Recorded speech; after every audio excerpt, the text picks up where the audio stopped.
Hari itu saya dipanggil ke istana lewat pintu belakang, tidak ada yang tahu. Kemudian diajak bicara mengenai bagaimana beresin mafia migas. Saya katakan pada Pak Presiden pada waktu itu, Pak Presiden, ini menurut kami bukan masalah teknis, tapi masalah, saya sebut nih, masalah kelurusan pemimpin negara. Maksudnya bagaimana? Ya karena masalah-masalah itu nanti kalau diluruskan, kalau diberesin, pasti akan balik gitu. Itu pilihan Bapak, mau memilih yang ditertibkan atau memilih yang menertibkan. Kami bersama KPK sedang menertibkan tambang-tambang waktu itu. Dari 10.000 izin tambang yang terbit selama 5 tahun terakhir, hanya 3.000-an, 4.000-an yang disebut dalam kategori clear and clean. 6.000 diantaranya kita bersihkan gitu. Ya. Tetapi pada periode kedua itu pula kemudian diobral lagi, impor komoditas tertentu harus berhubungan dengan seseorang. Kalau kau tidak berhubungan sama Tuan Anu, nggak mungkin jadi dirut BUMN. Kalau kau tidak menghubungi Tuan Anu, Anda tidak mungkin mendapatkan izin ini.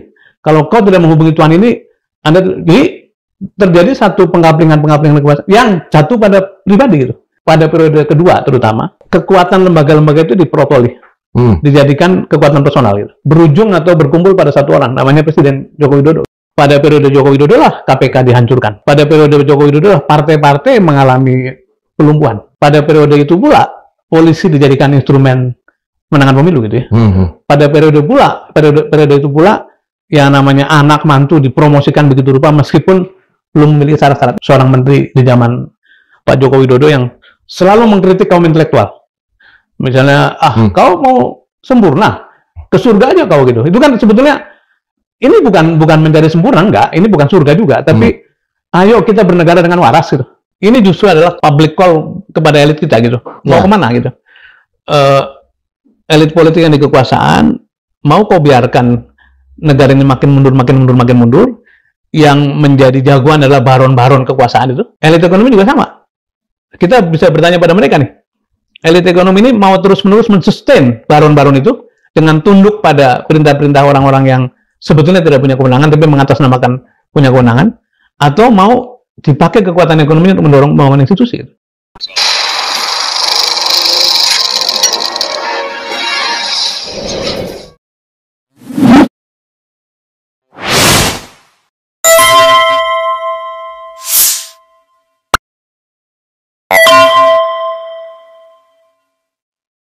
Sobat Mandilog, ketika menjadi menteri, sosok yang menghabisi atau katakanlah membentuk tim untuk menggergaji keberadaan mafia migas. Orang itu hadir bersama kita, Bang Sudirman Said. Selamat datang, Bang. Terima kasih nih, Bang Indra. Pengantarnya berat benar tuh. Ya. Abang banyak sekali nanti ya kita akan lihat di datanya ini.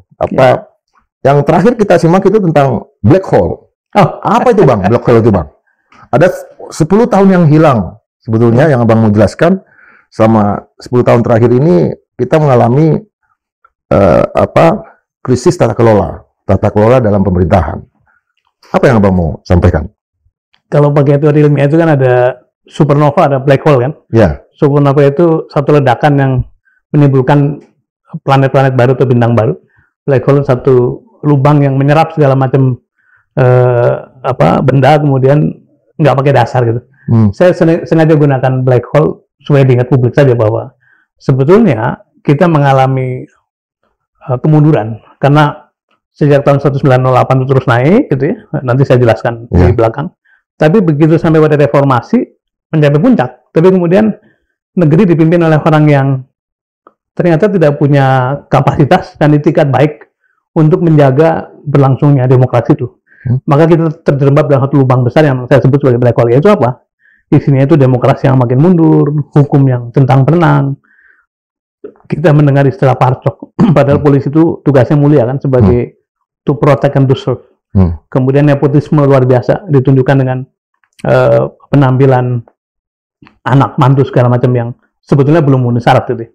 Sampai urusan-urusan yang sifatnya personifikasi kekuasaan. Dan itu merupakan kemunduran karena berpuluh-puluh tahun lamanya. Kalau kita hitung dari kemerdekaan, kita kan masuk ke 80 sekarang. Tapi kalau kita hitung dari kebangkitan nasional, itu artinya kan kira-kira 40 tahun ke belakang. Jadi 120 tahun lamanya. Itu sebetulnya kita terus berjuang, tapi begitu sampai pada titik yang harusnya kita menikmati masa demokrasi, kita masuk ke dalam lubang yang saya sebut sebagai lubang hitam ini. Dan menurut saya ini PR bersama kita, teman-teman masyarakat sipil, kaum intelektual, orang-orang terdidik, untuk terus mengingatkan bahwa kita punya PR besar untuk mengembalikan jalannya negara pada track yang benar gitu. Nah, Abang di dalam proses 25 tahun ini tuh dari kehidupan profesional yang sangat susah orang masuk, tiba-tiba Abang tinggalkan itu, masuk ke politik, dalam arti apa, ya kancah tadi itu. Apa yang Abang dapatkan dari proses itu? Aslinya saya ini kan terdidik sebagai akuntan ya, saya tamatan STAN, Sekolah Tinggi Kedinasan, kemudian masuk sebagai auditor. Nah, ketika tahun 94 saya selesai sekolah S2, saya memilih untuk pindah ke kampus sebagai pendidik. Dan memang kelihatannya keterpanggilan ada di pendidikan, di samping memang terus terang saja bahwa kalau jadi dosen, kan sorenya masih bisa ngompreng tuh, masih bisa cari-cari tambahan gitu, sementara keluarga saya banyak. Jadi, tapi dari dosen itu kemudian muncul berbagai panggilan-panggilan publik yang akhirnya membawa saya pada ranah politik. Dan kalau saya boleh beri judul dari semua ini, memang saya merasa betul berutang pada negara, berutang pada bangsa lah. Karena tanpa dibiayai sekolah, saya nggak bisa mentas dari keberadaan saya yang dahulu. Dan keluarga kami kebetulan sangat sederhana, kalau mau terus terang sangat miskin begitu ya. Dan karena negara, karena uang pajak, karena rakyat, maka saya bisa dientaskan dan memperoleh pendidikan yang cukup baik. Dan karena itu sejak tahun 2000 awal saya merasa ini waktunya bayar balik lah kepada dan karena itu setiap panggilan publik saya tidak pernah nawar. Tuh, misalnya ketika tsunami terjadi di Aceh, kemudian Pak Kundoro memanggil bantu saya mengurus BRR, saya berangkat aja dan memang meninggalkan pekerjaan yang cukup baik ya waktu itu ya. Kemudian 98 ketika reformasi ya, saya bekerja cukup baik juga di swasta, tapi kemudian saya masuk ke urusan ini dan mengawal mahasiswa masuk ke DPR, ke urusan-urusan politik. Tapi saya merasa bahwa apapun yang saya kerjakan itu konteksnya konteks pendidikan. Jadi saya jaga supaya langkah-langkah itu nggak sembrono lah. Karena kenapa begitu? Karena saya punya mimpi di hari tua saya seperti sekarang saya alami. Memang pengen kembali ke kelas, pengen ngajar, pengen mendidik, dan karena itu sekarang lagi berusaha set up satu universitas di Kampung Halaman. Harkat Negeri ya Bang ya? Namanya Universitas Harkat Negeri, insya Allah. Baru dapat izin akhir bulan Juli kemarin, dan minggu depan akan kita luncurkan sebagai kampus di Tegal, tapi juga ada kampus yang di Brebes. Jadi memang saya sengaja mengajak teman-teman di daerah untuk ayo dari sini kita coba suarakan sesuatu lah. Yang tentu paling penting adalah memang mendidik manusia ya. Itu yang jadi kita. Tujuan kita itu. 2014, Abang menjadi menteri sangat penting, Menteri SDM. Itu gimana prosesnya Bang? Ya ini cerita yang mungkin saya ulang-ulang, sebagian mungkin bosan mendengar, tapi nggak apa-apa karena ditanya Bang Indra. Saya kan sebetulnya sedang jadi Dirut Pindad. Dirut Pindad, ya oke. Dan baru belum setahun lah. Konon ketika itu sejumlah menteri yang dicalonkan itu semua dapat stabilo dari KPK. Untuk posisi itu. Jadi sampai Jumat malam, tanggalnya saya ingat, sampai tanggal 25 malam, sebelum diumumkan, itu belum ketemu nama. Nah, Jumat malam itu, menurut Sohibul Hikayat, akhirnya muncul nama saya, karena nama terakhir yang disodorkan kepada KPK juga, waktu itu kan di-screening oleh KPK kan? Iya, betul. Nama terakhir yang di-screening juga kena stabilo. Jadi, satu hari, Pak Presidennya nanya, ini siapa kalau begini? Nah, nama itu muncul dari kawan-kawan KPK. Ada orang yang dulu di Pertamina, pernah beberes isu mengenai mafia juga, tapi belum selesai, terus keburu ada pergantian. Nah, orangnya di mana sekarang? Ini kata yang bercerita, orangnya dipindah. Oh ya sudah, menjadi bagian dari pemerintah dong. Jadi Sabtu saya ditelepon, Sabtu pagi, kira-kira jam 9 lah saya ditelepon. Diberitahu, dan yang memberitahu itu saya itu seorang senior yang menurut saya beliau cukup care pada saya. Jadi saya mengira bahwa orang itu yang dapat posisi menteri, makanya saya sampaikan selamat pada yang menelpon itu. Pak, selamat Pak, gitu. Oh bukan saya katanya. Karena saya nggak pernah kepikir kan.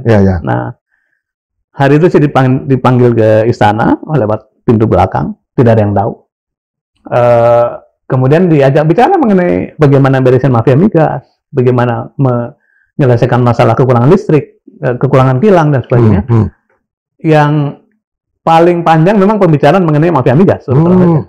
Dan saya katakan pada Pak Presiden pada waktu itu, Pak Presiden, ini menurut kami bukan masalah teknis, tapi masalah, saya sebut nih, masalah kelurusan pemimpin negara. Gitu. Kelurusan pemimpin negara? Maksudnya bagaimana? Ya karena masalah-masalah itu nanti kalau diluruskan, kalau diberesin, pasti akan balik gitu. Dan tergantung kita mau selesaikan atau tidak gitu. Jadi kenapa saya katakan itu? Karena saya yakin kalau misalnya diduga sunduk itu, suatu hari akan bersentuhan dengan para pemain-pemain lapangan, dan lapangan akan nyari jalan menuju pada puncak kekuasaan. Gitu. Ya, betul. Seperti yang sekarang terjadi kan? Ya. Makanya saya menyampaikan itu dengan maksud supaya nanti bila waktunya tiba, itu ya pilihan Bapak mau memilih yang ditertibkan atau memilih yang menertibkan kan gitu kan. Dan terjadilah seperti yang terjadi kita saksikan bersama kan. Jadi kelihatannya saya akhirnya berkesimpulan bahwa pemimpin negara waktu itu memilih pada yang ditertibkan, bukan yang menertibkan gitu. Kenapa itu sampai terjadi? Ini pertanyaan kita semua orang. Kita juga sama-sama. Waktu itu saya bantu juga Menteri Pendaya Aparatur Negara, Reformasi Birokrasi, dan saya tahu tim yang abang bentuk itu sangat kuat gemahnya, ada Bang Faisal Basri Faisal Basri dan segala macam. Kenapa ketika proses tumbukan itu terjadi, kekuasaan malah berpaling? Saya nggak bisa menjawab ya, karena itu kan pikiran mereka lah, pikiran beliau-beliau itu. Tetapi memang selalu saja ini nanti ada kaitannya dengan apa yang mau saya sampaikan. Ya. Selalu saja kan praktek-praktek gelap seperti itu kan memang satu siklus antara proteksi kekuasaan dengan proteksi adalah digunakan untuk mengkonversinya merubahnya menjadi benefit ekonomi, menjadi uang. Apakah itu bentuknya konsesi, apakah bentuknya kuota, apakah bentuknya jabatan segala macam. Nah, uang-uang gelap itu dipakai untuk memperkuat proteksi kekuasaan. Jadi itu, karena itu saya katakan di awal bahwa suatu hari akan begini kejadiannya, dan itu terjadi kan. Jadi kalau ditanya kenapa memilih itu ya, mungkin pada waktu itu kan kampanye Pak Jokowi juga tuh, mau menghapus mafia migas, kalau masih ingat tuh. Ya. Jadi ketika keadaan ternyata di lapangan menunjukkan bahwa ternyata politiknya tidak semudah itu gitu. Ternyata ada tekanan-tekanan, atau ternyata ada tawaran-tawaran atau iming-iming bantuan segala macam gitu. Mungkin yang dipilih adalah sikap pragmatis, karena melakukan perombakan ini, reformasi ini costly secara politik gitu ya. Akhirnya dia memilih yang pragmatis. Tapi saya mau katakan begini nih, Bang Indra. Kalau terus-menerus kita masuk dalam siklus politik jangka pendek tadi, ada mafia ini dimasalahkan, kemudian ditekan, tapi kemudian diajak negosiasi lagi, itu nggak akan keluar tuh, karena akan selalu berkelindan di situ. Lingkaran setan, persis. Jadi kita harus mulai berpikir kalau betul-betul masalah-masalah ini mau dibersihkan, harus berpikir negara, bukan lagi politik semata-mata. Bicara mafia itu kan yang terkenal mafia migas, tapi juga pernah belakangan ada cerita mafia beras kan. Ada cerita dulu mafia gula gitu. Gula. Ada macam-macam, segala komoditi. 12 samurai. Jadi kalau itu yang terjadi, maka sebetulnya yang sering saya sebut ini tidak merubah keadaan, tapi hanya berubah bohir. Permainannya masih sama gitu. Dan menurut saya kita punya harapan besar pada pemerintah sekarang. Bukan karena apa-apa, tapi karena biasanya pemerintahan baru selalu pengen menyampaikan atau melakukan perubahan-perubahan, perbaikan-perbaikan gitu. Nah, itulah sebabnya demokrasi kan 5 tahun sekali mesti berubah, paling lama 10 tahun lah. Nah, tiap 5 tahun muncul pemimpin baru, kemudian dia menjanjikan perbaikan, terus sehingga kita naik kelas terus kan. Itu yang sebenarnya kita inginkan gitu. Ya, saya ingat betul ketika mafia migas itu terbentuk, saya waktu itu membantu Bu Susi juga di Kementerian Kelautan. Nah, mafia, itu ada juga mafia ini kita lagi dihajar waktu itu, ya artinya orang-orang yang punya kapal, padahal dia bukan pengusaha perikanan, itu lagi dihajar juga sama Bu Susi dan segala macam. Itu keberadaan mafia seperti itu sekarang ini menjadi sangat berkembang, sehingga abang mengatakan black hole yang terjadi. Saya urut sedikit ya di belakang. 908 itu saya sebut sebagai kesadaran berbangsa. Karena kebangkitan nasional kan. 20 tahun kemudian saya sebutnya sebagai kesadaran bersatu. Karena Sumpah Pemuda ya. 1945 bernegara. Karena kita proklamasi. Sampailah membangun 966 karena kita merasa bahwa Bung Karno terlalu meletakkan politik sebagai yang dominan, kesejahteraannya tertinggal. Sampailah 98 kita sama-sama ngalamin reformasi kan sebetulnya pengen demokrasi kan. Ya. Demokrasi itu artinya segala sesuatu diletakkan pada institusi. Ya. Perlu check and balance, ada pembagian tugas antara eksekutif, legislatif, yudikatif, Ya. ada perimbangan kekuasaan, ada lembaga-lembaga negara yang berfungsi, ada BPK, ada KPK segala macam. Tetapi pada periode kedua terutama kekuatan lembaga-lembaga itu diprotoli, dijadikan kekuatan personal gitu. Jadi saya menyebutnya personifikasi dari power, dari kekuasaan. Yang semula itu terletak pada kekuatan lembaga yang saling check and balance itu, berujung atau berkumpul pada satu orang, namanya Presiden Joko Widodo gitu. Maka pada periode Joko Widodo lah KPK dihancurkan. Semua orang tahu itu. Pada periode Joko Widodo lah partai-partai mengalami pelumpuhan. Karena hampir semua pemimpinnya itu diisi orang-orang bermasalah kan gitu. Apakah itu sengaja atau tidak, saya tidak tahu. Pada periode itu pula polisi dijadikan instrumen menangan pemilu gitu ya. Pada periode itu pula yang namanya anak mantu dipromosikan begitu rupa meskipun belum memiliki syarat-syarat. Ini semua menyebabkan memang kita mengalami kemunduran tadi gitu. Nah, mengapa itu terjadi? Kalau dikaitkan sama praktek kemafian tadi, operasi-operasi itu tidak mungkin tidak memerlukan dana besar gitu. Dana besar paling mudah diimpun dari mana? Dari praktek-praktek gelap itu. Konsesi impor, kuota impor, kemudian konsesi ekspor, konsesi sumber daya alam segala macam. Itu semua berlangsung tidak dalam situasi transparan. Dan kami pada waktu jadi menteri dulu kan bersama KPK sedang menertibkan tambang-tambang waktu itu.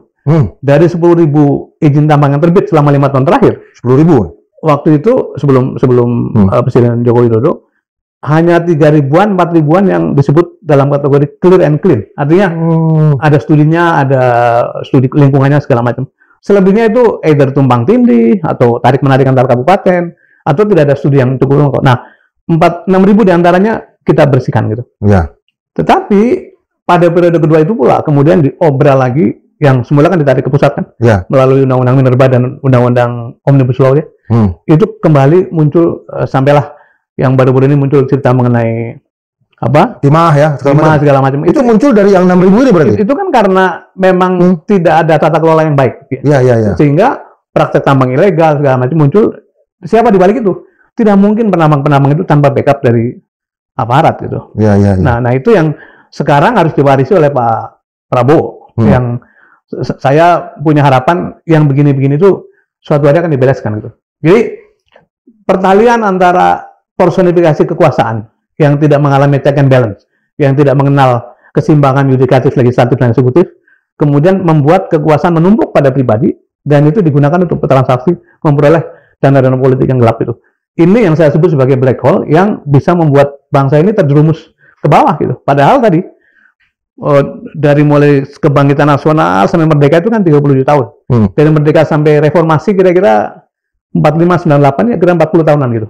Kita sudah melewati masa sulit itu. Nah, harusnya ini dijaga gitu. Nah, ini yang saya sering ulang-ulang menyebut bahwa sayang betul kita tuh mengalami kemunduran yang terjadi ketika sebetulnya sebagian besar rakyat hampir semuanya melek huruf, banyak orang-orang pintar seperti Bang Indra, banyak sarjana-sarjana, banyak dokter, banyak profesor, tapi justru ketika itu kita mengalami kemunduran dalam berdemokrasi.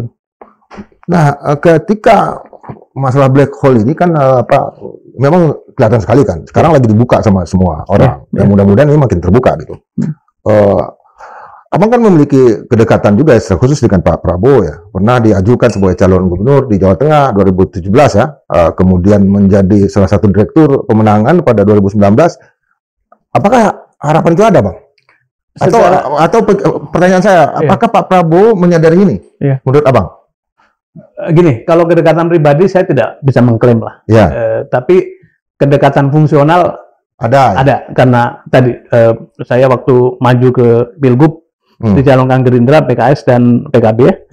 Kemudian di dalam debat di Jawa Tengah saya ditanya, Anda nanti 2019 mendukung siapa? Kata si panelis kan. Saya katakan, saya akan mendukung yang sekarang mendukung saya gitu. Dan ternyata itu kan istilahnya tanggung jawab moral ya, etik lah ya. Ternyata Pak Prabowo kan maju, jadi saya harus dukung Pak Prabowo. Dan kebetulan karena mungkin kepercayaan beliau, saya ditunjuk sebagai direktur materi kampanye dan debat yang nyiapin substansi dan secara fungsi sering berkomunikasi dengan Pak Prabowo. Ya. Jadi baik dari tulisan-tulisannya, pidatonya, maupun pikiran ketika duduk begini, memang semangat Pak Prabowo untuk memperbaiki negara itu besar sekali. Dan kita kan tahu dari 2003 beliau berjuang kan, ikut konvensi Golkar. Ya, saya waktu itu nolongin bantuin Cak Nur kan. Jadi 2003 beliau maju konvensi tapi tidak sukses. 2004 pemilunya, 2009 maju kan? Ya. 2014 maju lagi. Itu 3 kali ikut pilpres gitu. Ya. Jadi memorinya untuk meluruskan negara semestinya cukup kuat gitu. Oke. Jadi saya tidak tahu perkembangan terakhir karena kan tidak lagi mengikuti secara dekat. Tapi kalau dari backgroundnya Pak Prabowo siapa, kemudian sejarah perjalanan masuk ke politik, harusnya Pak Prabowo ini punya kekuatan moral, intelektual, termasuk instrumen, mencari instrumen yang terbaik untuk membuat negara ini kembali kepada kelurusannya. Nah, pertanyaannya memang bisa dimengerti karena masuknya ke dalam pemenangan 2024 ya, itu kan beliau akui sendiri kan, dengan bantuan Pak Joko Widodo gitu, itu terus diucapkan gitu. Nah, ini memang publik menunggu, terus terang saja, bisa nggak satu ketika kita melihat bahwa Pak Prabowo kembali pada jati dirinya, pada pikiran-pikirannya, pada tulisan-tulisannya, pada pidatonya gitu.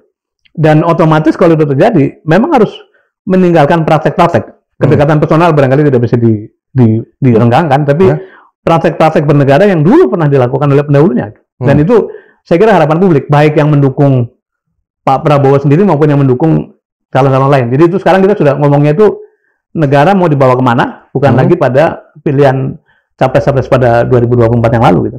Istilah Abang koreksi total. Apa yang mau dikoreksi, Bang? Kita lihat sekarang ya. Pertanyaannya, apakah partai-partai politik berfungsi dengan sebagaimana mestinya? Saya kira jawabannya tidak gitu ya. Sangat tidak. Dari teori ilmu politik manapun, karena saya belajar sama sekali nggak. Anda lebih The Lembat Politics. Ya. Apakah parlemen berfungsi sebagaimana mestinya dengan wajar? Tidak. Tidak ada check and balance, tidak ada kontrol, malah cenderung menjadi penyetempel dari apapun yang dikeluarkan oleh pemerintah. Apakah fungsi-fungsi seperti BPK, KPK, lembaga-lembaga eksaminasi berjalan dengan sebagaimana wajarnya? Enggak. Apakah fungsinya APH berjalan dengan sebagaimana sewajarnya gitu? Kenapa polisi dan jaksa bisa saling konfrontasi, bukannya bekerja sama?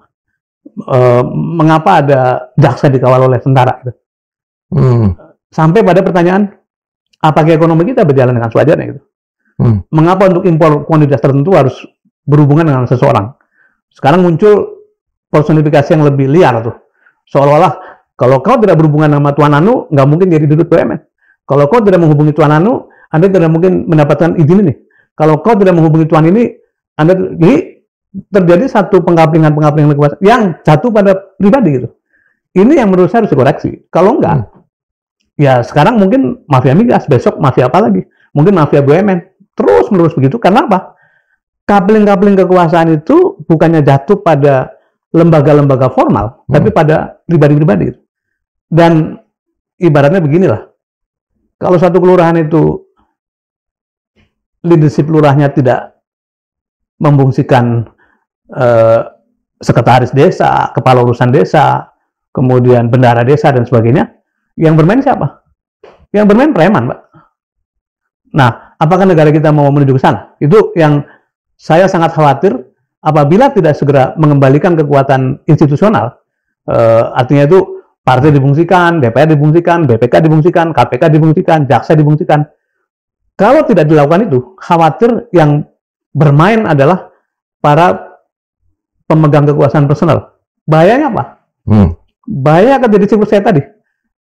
Pribadi-pribadi yang bakal unggul adalah pribadi-pribadi, individu yang bisa main terabas, menempuh segala cara, tidak kenal aturan, apalagi etika gitu. Nah, orang-orang itu akan memperoleh kekuasaan yang tanpa kendali karena melumpuhkan semuanya. Untuk apa? Untuk mendapatkan uang gelap tuh nanti. Orang ini makin kuat, uang gelapnya makin besar, makin bisa mengontrol segalanya gitu. Ini kan nanti lama-lama seperti zaman mafiosonya Escobar kan. Seperti narkosnya di Meksiko kan. Jadi bahkan tentara negara pun nggak bisa menundukkan orang itu. Nah, menurut saya sih baik untuk kita beri warning. Kalau tidak hati-hati, pribadi-pribadi yang saya sebut sebagai main terabas, mengagungkan kekuatan apa menjual kedekatan segala macam itu menurut saya berbahaya gitu. Dan di dalam ekspresinya elit tuh misalnya ada seorang menteri di zaman Pak Joko Widodo yang selalu mengkritik kaum intelektual. Misalnya, kau mau sempurna, ke surga aja kau gitu. Itu kan sebetulnya ini bukan mencari sempurna, enggak. Ini bukan surga juga, tapi ayo kita bernegara dengan waras gitu. Apa artinya bernegara dengan waras? Ya ada check and balance, ada keseimbangan tiga cabang kekuasaan, ada hukum yang berfungsi, ada keteladanan pemimpin, kan gitu kan. Jadi katanya kalau mau bernegara dengan waras itu nomor satu, warga negara beraktivitas didasari oleh hukum dan peraturan kan. Siapa yang menciptakan hukum? Wakil rakyat tuh. Siapa yang menciptakan regulasi penyelenggaraan negara? Siapa yang harus menegakkan hukum? APH tuh. Tapi APH, politisi, penyelenggara negara, para anggota DPR, mesti dipandu oleh etik. Nah, etik dari siapa? Etik dari para petinggi yang ada di atas kekuasaan. Jadi sebetulnya yang kita harapkan adalah suatu hari nanti Indonesia bergerak dari keadaan sekarang yang menempatkan politik sebagai panglima menuju pada hukum dan etik sebagai panglima. Hanya kalau begitu maka cita-cita kemerdekaan, konstitusi itu bisa dikerjakan. Kalau enggak, kita akan terus terjerembab pada suasana yang kita diskusikan awal tadi gitu. Ya, di sini Abang juga di slide nih, Abang juga mengatakan kondisi Indonesia sekarang kue ekonominya membesar, namun pengelolaan institusi melemah. Ini institusi apa yang paling penting yang misalnya kalau di bidang pertanahan kata Menteri Pertanahan sekarang Nusron Wahid itu 49% tanah yang bersertifikat itu hanya dimiliki oleh 60 keluarga. Itu di bidang pertanahan. Di bidang migas gimana, Bang? Pengelolaan institusi yang melemah ini. Jadi saya akan kembali ke soal migas tadi. Akibat dari hal-hal yang tadi yang saya sebut black hole tadi, memang ini membuka ruang bagi sejumlah orang yang sudah kaya tapi serakah untuk makin mempertebal kekayaannya. Kenapa? Semuanya bisa dibayar gitu. Jadi orang berjalan bukan dengan hukum, bukan dengan aturan gitu. Nah, akibatnya tadi, memang ekonominya terus naik, GDP per kapita naik, tapi sebetulnya apakah ada pemerataan? Itu jawabannya tadi kan. Sebagai contoh, tanah saja berapa? 46%. 49% dimiliki oleh 60 orang. 60 orang. 60 keluarga. 60 keluarga. Itu kan wujud betapa melebarnya kesenjangan itu. Nah, kue ekonomi naik terus, tetapi tata kelolanya memburuk. Indeksnya yang bisa dilihat apa? Indeks persepsi korupsi turun. Indeks demokrasi turun. Betul. Indeks tata kelola menurun gitu. Kalau ini terus melebar begini, maka kita jatuh pada suasana bernegara yang mengatur elit yang tanpa kontrol gitu. Dan itu yang disebut sebagai oligarki kan begitu kan? Oligark. Ya menurut saya, Bang Indra, menurut saya tidak ada orang waras di Indonesia ini yang kepengen negara kita jatuh ke wilayah itu. Nggak ada. Orang berpendidikan, orang yang rasional, orang yang punya kewarasan tidak ingin negara itu jatuh pada praktik-praktik mafioso. Kenapa? Karena orang sekaya apapun itu pasti ingin hukumnya tegak, aturannya ditaati, dia bisa berusaha dengan tenang, polisinya bisa dipastikan kan begitu kan? Itu sudah kaya tuh, apalagi yang baru merangkak gitu. Jadi sebetulnya yang harus kita perjuangkan adalah penguatan kelembagaan, penguatan institusi, penguatan sistem yang kemudian bisa memasukkan manusia-manusia terbaik yang sudah kita didik puluhan tahun lamanya gitu. Itu yang dimaksud sebagai meritokrasi kan. Nah, meritokrasi ya. Di dalam migas ini lebih seru lagi karena industri energi itu secara natural memang hanya bisa dihuni oleh pemain besar. Pemain besar. Nah, itu dia. Kenapa? Karena memang butuh teknologi, yang kedua butuh capital gitu. Jadi sulit untuk orang-orang kebanyakan tuh bermain di situ. Kecuali misalnya kita punya polisi pemerataan energi terbarukan yang bisa sampai ke kampung-kampung gitu ya, itu sangat kecil bisa dilakukan. Nah, karena itu memang harusnya di sektor energi governance-nya, tata kelolanya harus lebih kuat, harus lebih ketat gitu. Kenapa? Karena sangat terbuka suasana di mana policy maker di sektor energi itu dikooptasi oleh pemain. Dan itu berlangsung ketika, misalnya sebagai contoh sebelum saya masuk itu kan menterinya masuk sekolah, tanda kutip. Ya. Sekjennya di sekolah, Sekolahnya, iya betul. Kepala SKK Migas, Sekolah juga. sekolah juga. Ya. Sampai ketua Komisi 7, Ya. masuk sekolah juga. Saya kenal semua tuh, Bang. The whole, Iya. seluruh sektor mengalami begitu. Itu kan bukan hanya demoralisasi dari para pemain di sektor energi, tapi juga regulator juga sama. Jadi sekarang kalau kita biarkan ini terus terjadi, bisa begitu lagi tuh nanti. Ya. Dan pertanyaannya, ini kapan kita mau take off? Kapan kita mau tinggal landas? Kalau bolak-balik masuk ke Artinya jebakan-jebakan begitu. mereka yang sekolah ini dimakan sama kekuatan oligar ini ya? Ya, Untuk menyebabkan terjadinya disgovernance. Artinya tidak mesti, padahal bisnis yang baik itu kan sebetulnya good governance. ada pidatonya Pak SBY itu pekan lalu ya, Ya. menyebut bangsa itu bisa hancur bukan karena perang, tapi karena tidak belajar. Gitu. Nah, negara yang lemah itu muncul bisa jadi karena pemimpinnya duduk di atas hukum, di atas keadilan, di atas janji-janji pada rakyat itu. Menurut saya itu statement yang sangat mendalam ya. Beliau salah satu negarawan yang kita punya sekarang. Gitu. Nah, tadi apa kita tidak belajar bahwa tokoh-tokoh besar masuk penjara itu kan sakit bagi dirinya, sakit bagi keluarganya, sakit bagi sektornya, sakit bagi bangsa loh. Sebetulnya. Ya. Kita mengalami declining investasi sekarang ini, antara lain kata pelaku ekonomi, karena trust, karena kepercayaan, dan masih menunggu ini apakah di government sekarang itu memang bisa membangun kepercayaan itu gitu. Jadi saya setuju dengan kata-kata tadi bahwa kok kita nggak belajar di masa lalu sih. Masih kita mau ambles seperti tahun 66, masih kita mau ambles lagi seperti tahun 98 gitu. Nah kenapa kita tidak betul-betul tadi istilah saya melakukan koreksi total. Dan itu tadi grafik yang secara ekonomi kita terus naik, betul, tapi oleh satu studi dikatakan itu semu karena naiknya di sekitar orang-orang itu. Sementara rakyat kebanyakan tidak mengalami kenaikan. Ada angka menarik nih Bang Indra. Tahun 2005 ya. Itu APBN kita kira-kira 500 triliunan. 500 triliun ya. 2005 itu awalnya Pak SBY. Ya. 2025 kira-kira 3.300 atau 3.400. Ya. Itu artinya naik hampir 7 kali lipat tuh. Tetapi bagian paling bawah rakyat ini nggak berkurang banyak tuh. Iya. Nggak berkurang banyak. Jadi kenaikan APBN begitu besar itu pasti diikuti oleh APBD juga loh. APBD masih naik juga. Kenaikan APBD begitu besar itu kemana? Kan begitu pertanyaannya. Dan kenaikan APBN juga pasti diikuti oleh kenaikan volume ekonomi, oleh GDP segala macam. Tapi tadi ya kesenjangan pakai ukuran-ukuran ekonomi normatif lah. Indeks gini, rasio rasio gini ya. Itu tetap melebar gitu. Jadi ada yang salah dan menurut saya semangat Pak Presiden Prabowo yang pengen kembali ke pasal 33, kemudian dikritik terlalu sosialis segala macam. Mungkin ini koreksi yang baik, tetapi jangan dipersonifikasi. Jangan menimbulkan lagi baron-baron, jagoan-jagoan atau mafia baru gitu. Yang sebetulnya itu akan membuat langkah-langkah dan usahanya presiden sekarang itu menjadi sia-sia karena akhirnya jatuhnya kepada orang tertentu lagi gitu. Itu yang menurut saya harus dijaga.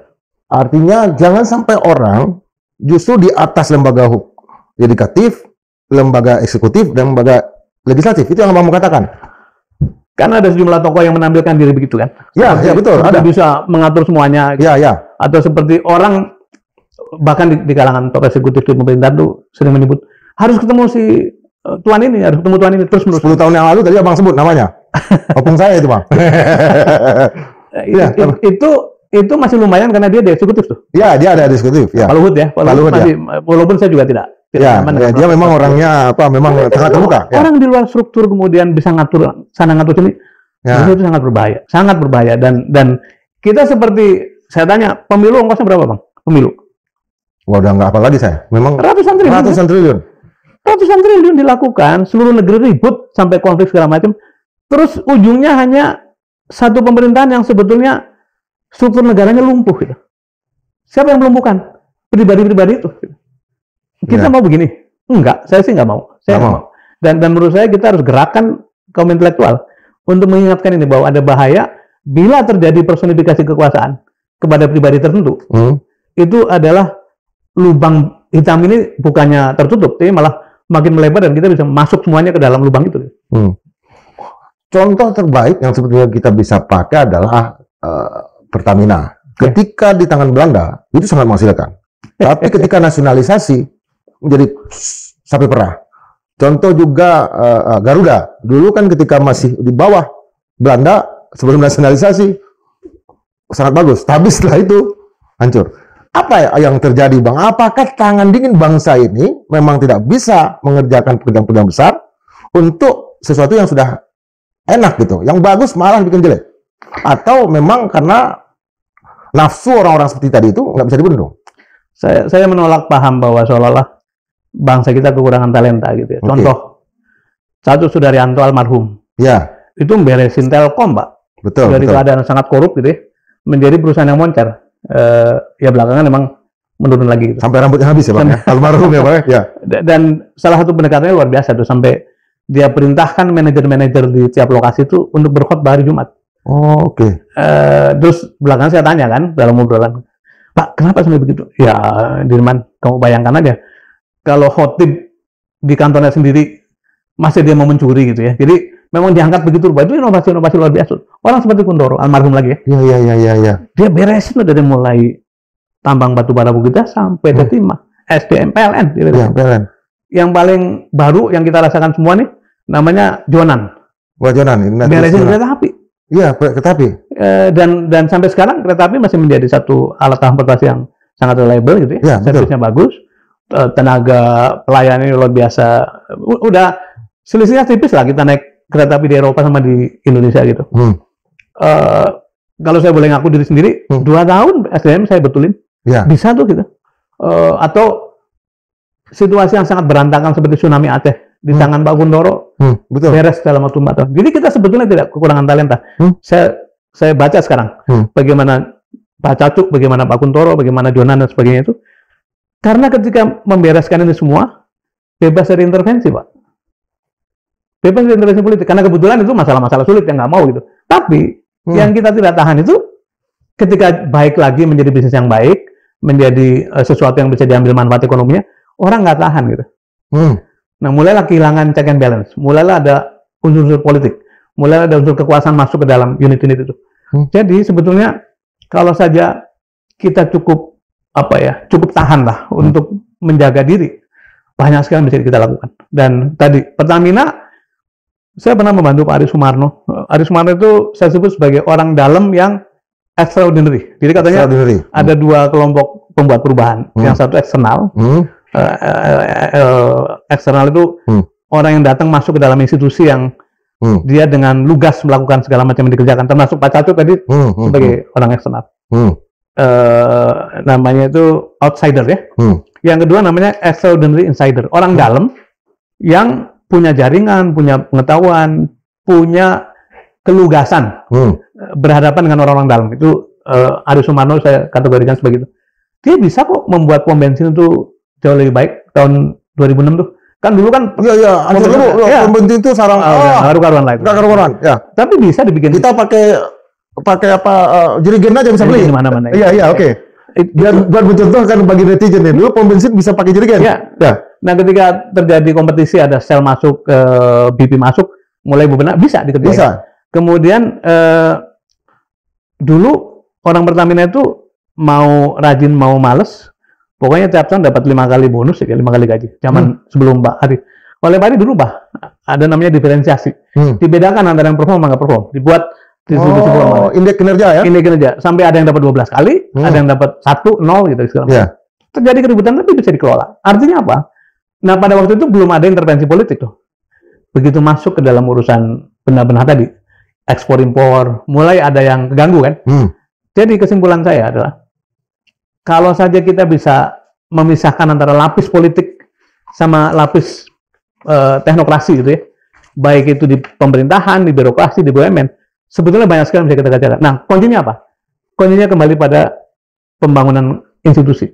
Makanya ada buku yang dengan judul Why a Nation Fail itu kan, ditulis oleh Asimoglu ya. Itu penerima hadiah Nobel tahun 2024. Memang menekankan bahwa kalau negara-negara itu mau maju, maka PR terbesarnya adalah bagaimana menguatkan kelembagaan di semua lapisan, di semua sektor. di semua cabang kekuasaan gitu. Si buku itu memberi contoh yang sangat ekstrim. Bagaimana Korea Selatan dan Korea Utara dibandingkan, tahun merdekanya bareng tahun 48, tapi sekarang GDP-nya Korea Utara 1/31 dari Korea Selatan. Kenapa? Karena si Korea Selatan itu terus naik membangun kelembagaannya sehingga jadilah dia negara demokrasi. Presidennya berkali-kali begitu selesai ada masalah masuk penjara juga. Artinya hubungan berlaku. Sementara Korea Utaranya stay sebagai negara yang totaliter yang tidak mengenal demokrasi. Dan yang paling dramatis tuh buku ini bercerita kalau disorot dari atas di malam hari ada perbatasan Korea Selatan dan Utara yang sebelahnya gelap gulita, satunya terang benderang gitu kan. Ini bisa menjadi cermin bagi Indonesia, kita mau kemana gitu. Dan segala macam prasyarat untuk jadi negara maju kita punya. Sumber daya alam luar biasa, pasarnya besar, orang-orangnya hebat-hebat tadi kan baru ngambil beberapa contoh. Kita punya 1000 Jonan, kita punya 1000 Kuntoro, kita punya 1000 Tatu Sudaryanto. Asal diberi kesempatan untuk perform sebaik-baiknya gitu. Dan menurut saya kembali pada visi, apakah kita sanggup bersama-sama membangun kekuatan institusi, bukan diletakkan pada kekuatan pribadi-pribadi itu.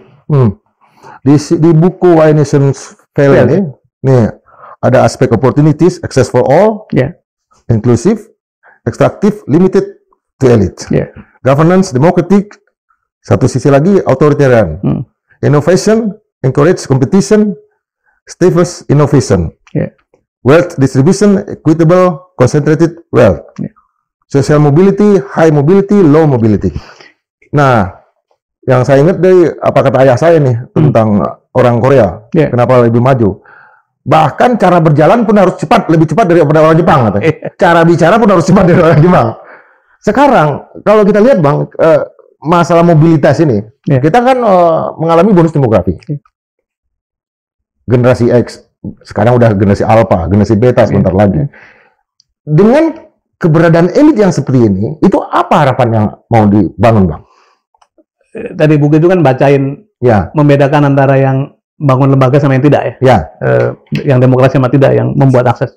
Jadi kalau kita jatuh kepada kelompok yang di sebelah kanan yang ekstraktif itu, kita akan sampai pada suasana seperti itu. Dan sebetulnya adalah ini justru adalah public call kepada elit kita gitu. Mau kemana gitu? Elit politik yang di kekuasaan mau kok biarkan negara ini makin mundur, yang menjadi jagoan adalah baron-baron kekuasaan itu? Mau dibiarkan begitu? Atau mau mengoreksi gitu? Elit ekonomi juga sama. Kita bisa bertanya pada mereka nih. Elit ekonomi ini mau terus-menerus mensustain baron-baron itu dengan tunduk pada perintah-perintah orang-orang yang sebetulnya tidak punya kewenangan tapi mengatasnamakan punya kewenangan, atau mau dipakai kekuatan ekonomi untuk mendorong pembangunan institusi. Bang Indra, sekarang ini ongkos bernegara yang nanggung adalah rakyat. 95% lebih itu datang dari pajak, kan gitu kan? Betul. Berbeda dengan Soeharto tuh. Dan Soeharto itu kan bonanza minyak lah, dan itu minyak punya negara gitu jual minyak segala macam. Itu pun Pak Harto terus membuka ruang bagi munculnya demokrasi tuh. Nah sekarang ini harusnya seluruh rakyat, terutama para pelaku ekonomi yang menyumbangkan sekian persen GDP, memberikan lapangan kerja, membayar pajak, semuanya itu harusnya mereka punya daya kritis. Memang kalau tidak hati-hati, keadaan sekarang ini mumpung 17-an kan, jadi kita boleh melakukan refleksi lebih mendalam. Ini kan bulan kemerdekaan ya. Memang kalau tidak hati-hati, suasana ini akan menimbulkan yang namanya politik of fear. Jadi ketakutan akan mewarnai suasana kita. Dan kalau ketakutan muncul, apalagi pengusaha yang memang hidupnya itu tergantung pada kebijakan pemerintah gitu ya. Bahkan kampus pun akan kehilangan suaranya gitu. Padahal di kampus itu muncul kaum intelektual, kreativitas, pikiran-pikiran yang sifatnya lebih maju, yang mungkin sekarang masih terasa sakit di mata para penguasa barangkali.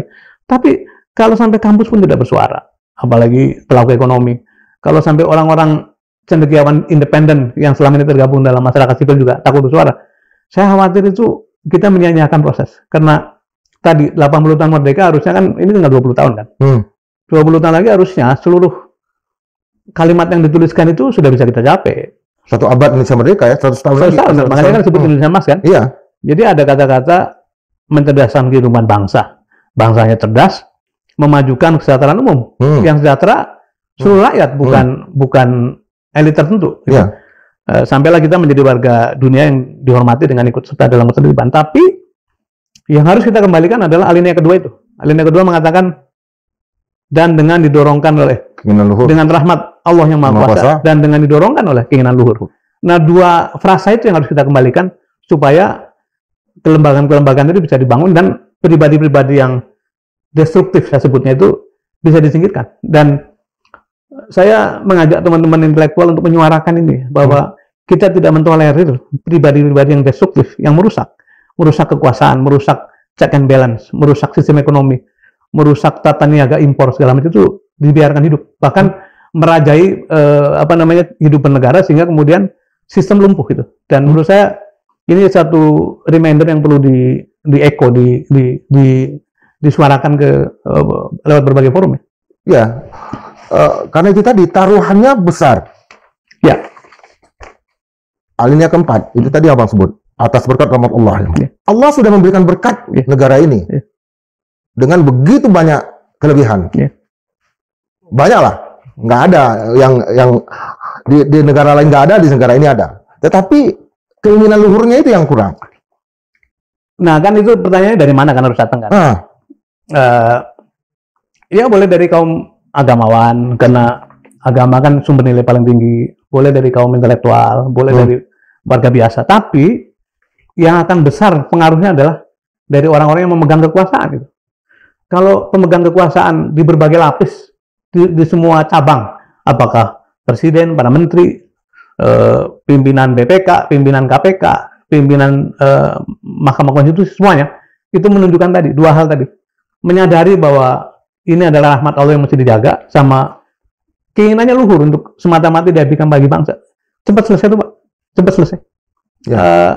Ada satu tulisan yang saya sering sebut, tulisannya Mokhtar Babotinggi almarhum. Dia udah almarhum ya? Ya, udah. Dia menulis di Kompas mungkin 4-5 tahun lalu. Mengulas bagaimana Indonesia Raya, bagaimana pembukaan UUD 45, bagaimana naskah konstitusi itu dirumuskan.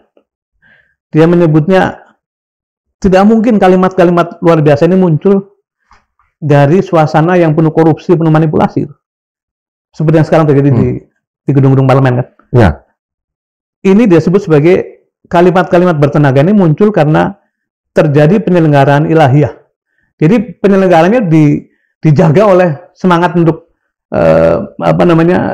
sepenuh-penuhnya setia pada perintah Tuhan gitu ya. Kenapa begitu? Karena pada waktu itu kira-kira kan belum ada godaan untuk nyari konsesi tambang, belum ada godaan untuk minta kuota impor, belum ada godaan untuk minta konsesi bisnis dan sebagainya. Jadi kalau kita mau ini kembali refleksi 17 Agustus, kalau kita mau kembali pada jalan yang benar, menurut saya sih dua frasa itu mesti dihidupkan. Kembalilah pada semangat memang kita ini dijaga oleh ilahi, oleh Tuhan Yang Maha Kuasa, tapi juga para pemimpin kita itu harus didorong, dipandu oleh keinginan luhur. Baru nanti segala macam kebijakan yang keputusannya itu bisa mengembalikan Republik ini dalam track yang benar. Abang tadi pas masuk ke sini itu ingin berkomentar tentang foto-foto ini. Apa yang abang mau komentar itu, Bang? Ada satu yang menggelisahkan ya, menurut saya menjadi PR bersama lah. Tadi ya saya ulas mengenai bangsa ini terus naik kelas dari mulai berbangsa, bersatu, bernegara, membangun sampai demokrasi. Ketika di puncak kita jatuh begitu rupa, dan salah satu simbol kejatuhan adalah bagaimana nepotisme dipaksakan, bagaimana budaya nepotisme dipaksakan untuk menempatkan seseorang yang bukan saja belum memenuhi syarat secara legal, juga kapasitasnya tidak ada, dan cara masuknya menerobos segala aturan gitu, menerobos hukum, menerobos. Mari kita lihat gambar itu. Yang di atas itu adalah gambar mantan-mantan wakil presiden ya. Dari mulai yang pertama Pak Hamengkubuwono paling kanan itu. Setelah Pak Hamengkubuwono kan berganti Pak Adam Malik ya. Pak Adam Malik, terus Pak Adam Malik berganti Pak Umar kalau nggak salah. Pak Umar. Pak Umar digantikan oleh Pak Darmono. Sudarmono. Pak Sudarmono digantikan oleh Pak Trisutrisno. Pak Tri digantikan oleh Pak Habibie, belakangan jadi presiden. Pak Habibie digantikan oleh Ibu Mega. Ibu Mega ya. Wakilnya Pak Gus Dur ya.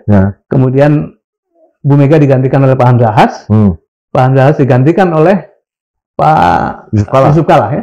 Kemudian Yusuf Kala digantikan oleh Pak Budiono, kembali Pak Yusuf Kala gitu. Kemudian terus Pak Maruf Amin ada di sana.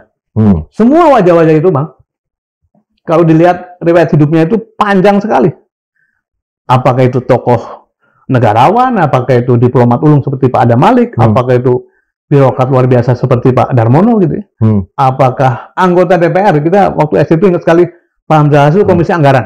Iya, Banggar. Saya di kampung tuh, Banggar, ya. Banggar tuh. Itu luar biasa. Apalagi Pak Umar, apalagi Pak maaf, saya lupa menyebut Bung Hatta. Ya. Apalagi Bung Hatta. Gitu. Apalagi Bung Hatta. Pak Budiono. Jadi kita sebetulnya memiliki wakil presiden yang kurang lebih ada istilah Minang itu. Satunya di sini, satunya di sini. Apa namanya itu? Tinggikan seranting. Ya. Didahulukan selangkah. Itu nanti abang cari lah ya. Iya. Tapi artinya apa? Bila terjadi sesuatu dengan presiden, ya orang ini pantas untuk maju. Iya, betul. Itulah wajah-wajah itu kan. Dan cara memilihnya itu bukan dengan pertimbangan yang sangat dangkal. Diskusi dengan dalam, terjadi diskursus antar partai politik segala macam. Tapi yang sekarang ini kan semata-mata memenuhi hajat dari seseorang, namanya Joko Widodo kan. Yang dengan segala caranya dia tubruk itu undang-undang dirubah. Dia taruh tuh iparnya dia ambil tuh si ketua Mahkamah Konstitusi jadi iparnya gitu kan. Dan seterusnya gitu. Dia paksa partai-partai untuk mencalonkan dia gitu. Ini kembali pada obrolan pertama kita tadi. This is a black hole. Ini lubang hitam bernegara yang simbolnya ada di setiap ruangan kita gitu. Kalau ini tidak dikoreksi, kita akan terus-menerus menganggap bahwa praktek ini praktek yang wajar saja gitu. Dan harusnya kita tidak rela negara kita jatuh pada suasana itu. Mengapa? Karena mereka bukan raja, mereka adalah orang biasa yang dipilih oleh rakyat menjalankan kekuasaan dengan ongkos rakyat gitu. Tapi kenapa kok menyandera kita semua dengan praktek seperti itu? Jadi saya melihat gambar-gambar itu terus tadi, aduh, coba nih lihat wajah-wajah pemimpin kita itu semuanya adalah wajah-wajah yang punya punya perjalanan panjang lah untuk bangsa ini. Jadi ya kita berharap mudah-mudahan ada suasana yang baru terbangun. Dan tadi kalau boleh pesan utamanya adalah hindari atau cegah bangsa ini mengalami personifikasi kekuasaan. Kekuasaan jatuh pada orang-orang tertentu yang seenaknya menerabas aturan, yang menjual-jual nama pemimpin tertinggi itu, kemudian merusak semua aturan. Dan seperti bisa ngatur semua. Ngatur legislatif, ngatur eksekutif, ngatur yudikatif, ngatur BUMN, ngatur impor, ngatur pemain bisnis, ngatur eksekutif BUMN. Menurut saya ini harus diselesaikan. Dan kita mesti alert, jangan sampai wabah seperti ini kemudian menjerumuskan kita ke dalam lubang yang lebih besar. Gitu. Sekarang kesibukan seorang Sudirman Said itu lebih sering ke Tegal dan Brebes untuk Universitas Harkat Negeri. Dan kemarin ketika pidato saya juga baca di media ya tentang keberadaan bagaimana usaha yang ditempuh untuk menggabungkan dua perguruan tinggi menjadi Universitas Harkat Negeri. Ini passionnya di sana. Apa yang kedepannya, Bang? Apa Abang nggak mau bertarung lagi di politik? Atau justru energinya ada di sini terbagi? Gimana? Saya harus cerita bahwa kebetulan ayah saya kan guru. Ya. Saudara-saudara banyak yang guru juga, kakak guru, ponakan guru segala macam. Saya tuh sebetulnya dari tahun 94 ya jadi guru. Pulang sekolah dapat beasiswa S2, saya jadi dosen meskipun tidak sepenuh-penuhnya di kampus ya. Tapi sejak itu saya nggak pernah berhenti mengajar, kecuali pada waktu saya jadi menteri. Iya. Bahkan ketika saya di Aceh itu kalau pulang saya rapel lah ngajar-ngajar segala macam. Jadi selesai menteri juga saya ngajar lagi. Memang tidak kembali ke STAN, tapi saya diminta ngajar di berbagai kampus lah gitu.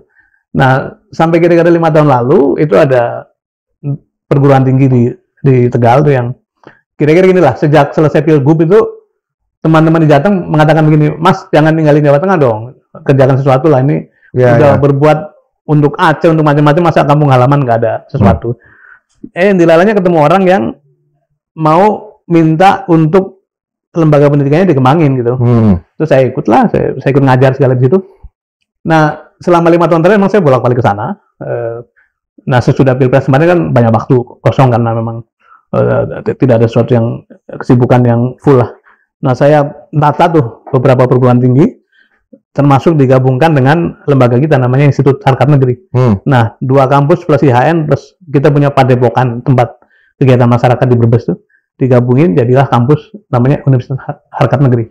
Jadi Harkat Negeri kita jadikan brand, terus diledekin kan itu swasta negeri, kampus swasta tapi ingin mengangkat harkat negeri.